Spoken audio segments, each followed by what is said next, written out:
揭秘红桐大槐树移民的真相。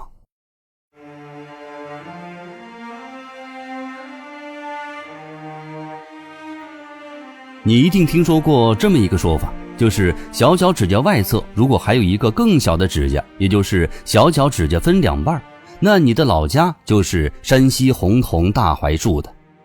你有想过这到底是为什么吗？话说在明朝洪武年间，我国的北方发生了一场大规模的人口迁徙。以山西洪桐县为中心，在广济寺旁的大槐树下，无数百姓告别故乡，踏上了迁徙之路。探究历史，我们不禁好奇，是何种力量推动了这场迁徙呢？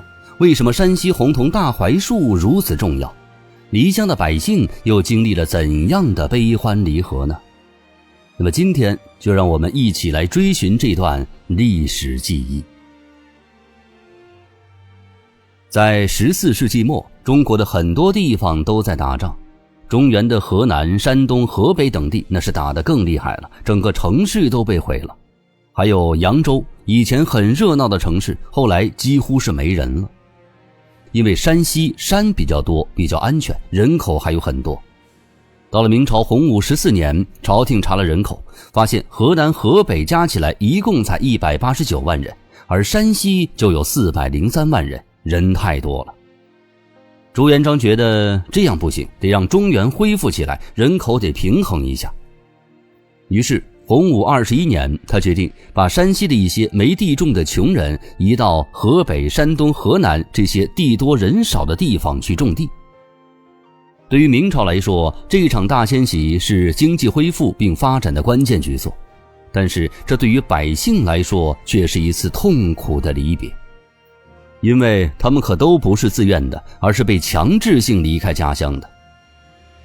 在路上，官兵们为了防止百姓逃跑，用了很多残忍的手段，比如把大家的手反绑住，串成一串，像囚犯一样。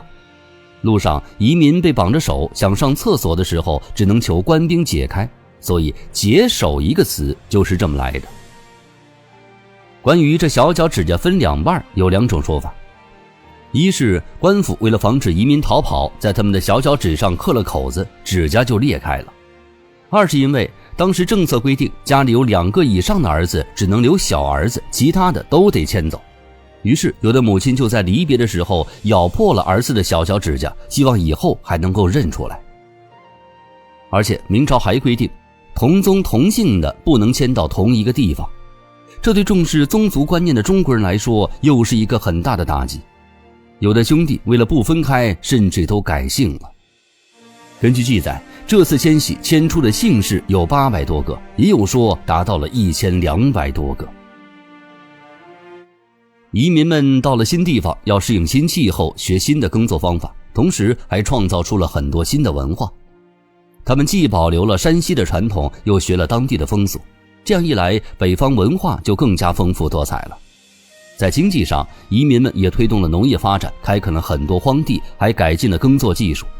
有的移民在商业、手工业上也混得是风生水起，给当地经济增色不少。在明朝那次大移民当中，洪桐县的大槐树可是出了名了。它本来只是广济寺旁边的一棵老树，但是因为移民们都在这儿集合，那这棵树就变得特别了。对每个从大槐树下出发的人来说，这棵树就是他们对老家的最后记忆。有的人连树上的鸟窝都记得清清楚楚，说是看着它就像看到了家。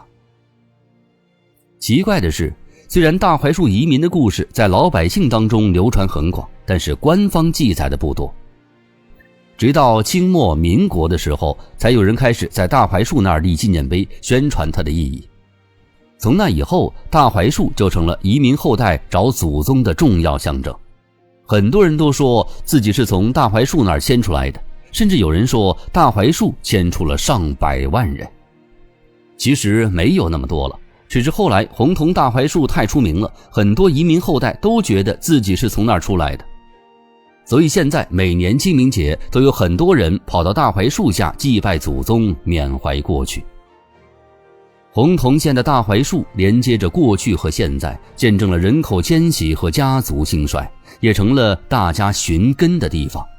哪怕历史已经记不清了，这棵树还是让很多人的心里有了一份寄托。